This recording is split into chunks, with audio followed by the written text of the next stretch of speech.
Jehovah, Jifanga Haiku, Zelehecha Donald, Misao, Janenara Nima, Asila, Misao, Jani Jehovah, Jifanga Haiku, Azamisa Dinuna, Ifita Himde Hecha, Isan Mamela, Nihel Kaure Hecha.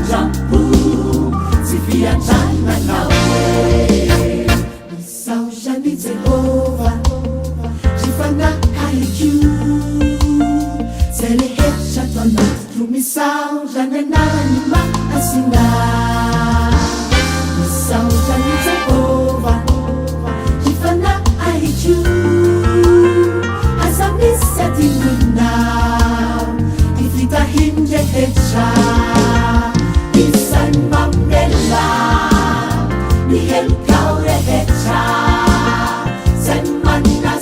Chana, Yareti Naure Hecha, Semana Chanela, Zihitinan Yandavaka, Semana Nafam Jampu.